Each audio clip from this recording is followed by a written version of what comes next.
Fala galera, tudo bem? O assunto de hoje por aqui é a Premier League, é o clássico entre Manchester United e Arsenal. Aliás, fim de semana tem sido sempre uma correria muito grande, então não tenho conseguido postar os vídeos no fim de semana. E aí fica sempre para segunda de manhã, pelo menos um vídeo sobre algum jogo que tenha sido destaque do fim de semana. Fiquem à vontade aqui nos comentários, se tem outros. Eu não sei se vai dar tempo de postar outros vídeos aqui sobre o fim de semana, até porque já vem rodada de Champions pela frente, então as coisas vão atropelando umas às outras.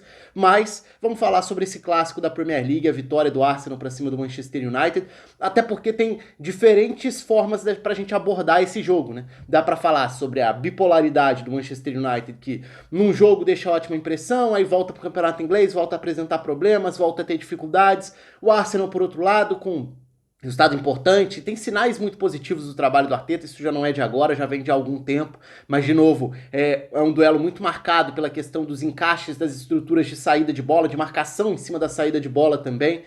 O campeonato inglês é um campeonato bastante diferente nesse início de temporada também em relação à classificação, à troca de pontos, as surpresas mesmo, tudo bem que a gente está numa fase, num estágio ainda muito inicial. Enfim, vamos falar sobre esse Arsenal e Manchester United aqui, Manchester United e Arsenal, né? O jogo foi no Old Trafford, o Arsenal conseguindo vencer o Manchester United depois de muito tempo fora de casa na Premier League.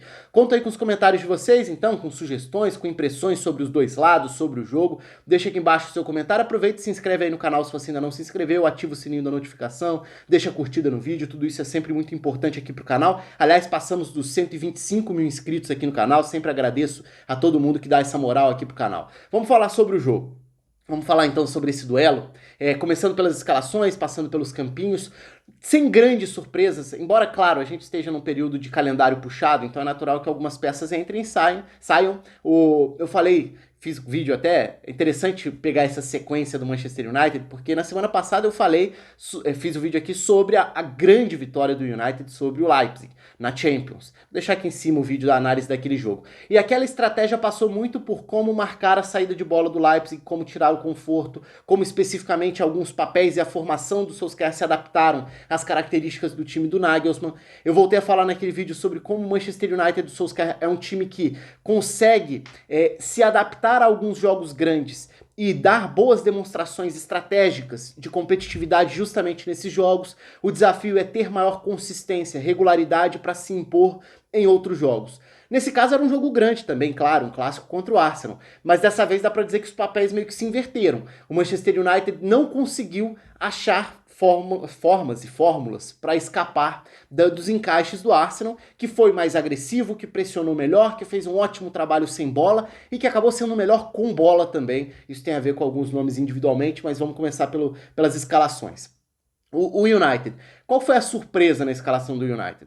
Talvez o fato do Fred jogar centralizado nesse losango, como o primeiro volante, e o McTominay à direita dele, né? Então o McTominay à direita, com o Fred centralizado, Pogba à esquerda, um pouco mais avançado, e o Bruno Fernandes como esse 10, encostando em Greenwood e Rashford, formando a dupla de ataque da equipe do United. Do outro lado, o Arsenal, que tantas e tantas vezes tem variado, linha com 4, 3 zagueiros, tinha o Saka à esquerda, com o Bellerin à direita, o trio de zaga com o Gabriel centralizado, né? O Tierney muitas vezes vira um lateral para se projetar pela esquerda, é também um terceiro zagueiro, Holding na direita, meio campo com El Neni e Thomas Partey, e aí tá um dos grandes destaques individuais da partida para mim. Aliás, os dois foram muito bem, né? Os dois volantes do Arsenal, mas o Thomas Partey acrescentando muito a essa disputa de intensidade, de físico, mas também de qualidade técnica.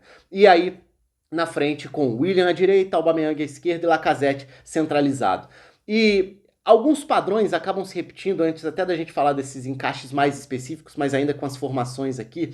O United tem mexido, o Solskjaer tem mexido nos desenhos. Dessa vez era uma espécie de um losango no meio campo, não era exatamente um losango não, porque o United tinha dois volantes muito mais associados à saída de bola, McTominay e Fred, enquanto o Pogba ficava mais avançado próximo do Bruno Fernandes. Então, embora fosse um ponto de partida um losango, tinha muito mais uma aparência de dois volantes e dois meias. E do outro lado, o Arsenal tem tido muitas vezes, já em jogos grandes, cheguei a falar sobre isso aqui em alguns outros vídeos, esse papel do Lacazette como o 9, que é o princípio da marcação. Então ele é o jogador que começa a ditar onde vão ser os encaixes na marcação. Falei muito sobre isso num dos grandes jogos do Arsenal com o Arteta até hoje, que foi aquela grande classificação do Arsenal na Copa da Inglaterra sobre o Manchester City, em que o trabalho sem bola foi muito bem definido naquele jogo. E aí, nesse jogo especificamente. Então o Arsenal tinha os três da frente com dois volantes, três zagueiros e dois alas no momento com bola. O Arsenal conseguiu funcionar, vou até começar por como o Arsenal trabalhava com a bola, porque aí depois a gente entra no lado mais específico do Arsenal sem a bola. O Arsenal com a bola tinha Saka e Aubameyang ocupando o corredor esquerdo e se alternando, ora o Saka por dentro, em outros momentos o Saka mais aberto, o Tierney fazendo ultrapassagens por ali também, um lado forte do Arsenal por concentrar muita gente naquele setor. Do outro lado, o Willian como esse jogador que conduz a bola, que carrega a bola, que pressiona, recupera e acelera. Por dentro, além da agressividade que marcou muito a postura do Arsenal no jogo para tirar o conforto do United, Thomas Partey tem muita qualidade com a bola, né? Então ele é um jogador que pressiona, que rouba, que ganha duelos, mas que ao mesmo tempo consegue superar a pressão do adversário. A bola cai nos pés dele e o time não se livra da bola. Pelo contrário, ele consegue girar para cima de um marcador que está o pressionando, ele consegue achar um passe mais longo, ele consegue desafogar o time da pressão, consegue conduzir a bola à frente. Então é um jogador que acrescenta muito em vários aspectos táticos e técnicos, pelas capacidades físicas, mas também pelas capacidades técnicas, né? Então é um jogador que tem muito a acrescentar nessa faixa central da equipe do Arteta, porque combina muito com as diferentes funções que ele acaba pedindo dos meio-campistas centrais. Já existia uma expectativa grande em relação a ele, dá pra dizer que esse jogo acaba aumentando, porque dá uma demonstração disso. Vamos pro lado então do Manchester United na saída de bola. E ali esteve o grande desconforto do United. Como que se dava essa saída de bola do United? Linha com 4, Wan-Bissaka à direita, Luke Shaw à esquerda, os dois zagueiros iniciam essa saída. E como que o Arsenal se comportava aí? O Lacazette fazia a marcação ao primeiro volante, ao jogador que inicia, que seria esse primeiro alvo do passe dos zagueiros. No caso era o Fred, que jogou centralizado. Então o Lacazette marcava o Fred. Os dois atacantes de lado, Willian e Aubameyang, pressionavam os zagueiros. Então, Maguire de um lado e Lindelof do outro, eram incomodados por esses dois atacantes de lado, pelos dois pontas.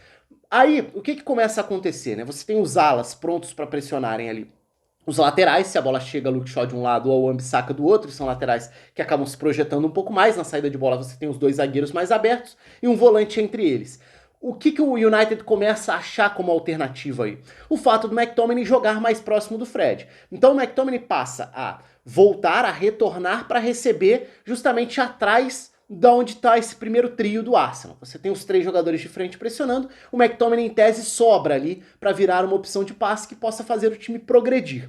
Só que o Arsenal começa a perceber que essa bola nos pés dos zagueiros do United não estava gerando tanto perigo assim no avanço. E aí o Aubameyang começa a se dividir entre marcar o Lindelof ou evitar que a bola chegue ao McTominay. Então começa a ficar muito específico ali o papel de, muitas vezes, quem tem conforto, quem tem tempo com a bola nos pés era só o Lindelof, porque a bola chegava ao Maguire, o Willian começava a pressão. O Lacazette estava em cima do Fred para impedir que o meio-campo do United saísse jogando. A bola vai chegar ao McTominay? Não, porque o Aubameyang começa a cercar as opções de passe para o McTominay. Então, o único jogador que passa a ter algum tempo na saída de bola ali é o Lindelof, sem conseguir progredir muito. Se a bola chegar aos laterais, o ala daquele setor vai subir para atacar. E onde estaria a saída do United a partir daí? Nos dois jogadores mais criativos, de maior potencial, que mais podem quebrar a marcação, que mais podem criar situações. Bruno Fernandes e Pogba. Só que os dois foram muito encaixados na marcação dos dois volantes, dos dois meio-campistas centrais do Arsenal. Então estava muito específico. O Thomas Partey fazendo essa marcação em cima do Pogba, não era um encaixe campo todo, é bom dizer isso, né? Então é aquela história. Você tá no mesmo setor do campo, a marcação tá encaixada. Vai ser um em cima do outro. Partey em cima do Pogba e do outro lado é o Nene em cima do Bruno Fernandes. É claro que se esses jogadores se deslocam numa faixa maior do campo, até para não esvaziar o meio, os volantes do Arsenal não acompanham. Então, eventualmente, o Pogba recuando para dar opção de passe lá perto da própria área, não é sempre que o volante vai até lá com ele. Então, é um encaixe por setor, né? Dentro daquela faixa do campo, o encaixe estava bem definido. Mas foi suficiente para tirar esse conforto. O United não conseguiu encontrar os seus meias mais criativos. Tanto que como que o United cria suas principais escapadas no primeiro tempo? Quando o Rashford consegue sair da marcação, porque aí ficavam três zagueiros contra os dois atacantes. O Tierney muitas vezes encaixado no Greenwood, do outro lado o Holding encaixado no Rashford, o Gabriel fazendo essa sobra, e bem na sobra, justamente para fazer essas leituras de qual espaço ocupar, qual suporte dar também no papel defensivo, E aí, os momentos em que o United consegue criar algum perigo são os momentos em que o Rashford se desprende lá da ponta esquerda, do ataque pela esquerda, e volta para tentar circular, para dar opção por dentro. Ele consegue, em 2 ou 3 lances no primeiro tempo, criar alguns avanços. Ele tem um grande passe, inclusive, na ponta esquerda, que ele volta, consegue acionar o passe para o Greenwood na ponta esquerda para uma finalização cruzada. Talvez tenha sido o melhor movimento do United dentro da primeira etapa, porque os encaixes tiraram completamente o United de uma saída mais estruturada e de um meio mais criativo. Então, méritos pro Arsenal. No segundo tempo, é verdade, o gol sai do pênalti que o próprio Pogba confessou que cometeu depois, ele fala que foi um lance bobo,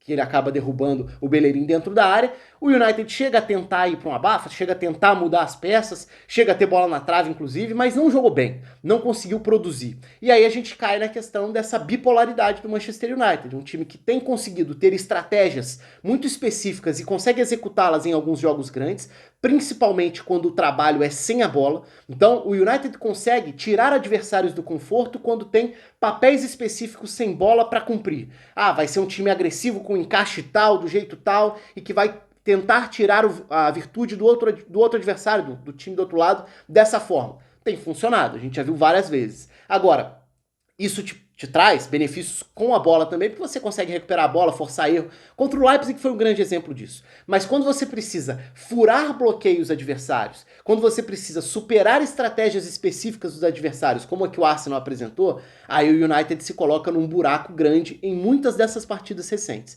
Foi mais uma vez o que aconteceu. Mas não vamos tirar o mérito do outro lado. O Arsenal fez um bom jogo, muito bem sem a bola, taticamente dentro da sua estratégia, pela agressividade, então no comportamento, na intensidade para marcar, para pressionar, para tirar o conforto do United, principalmente no primeiro tempo, e também a partir disso com qualidade para trabalhar um pouco melhor a bola do que o United fez. Não é que tenha sido um grande jogo, não foi tecnicamente, não foi no sentido de chances para os dois lados, foi um jogo mais travado, mas foi um jogo muito com esse lado estratégico e com superioridade do Arsenal nesse sentido.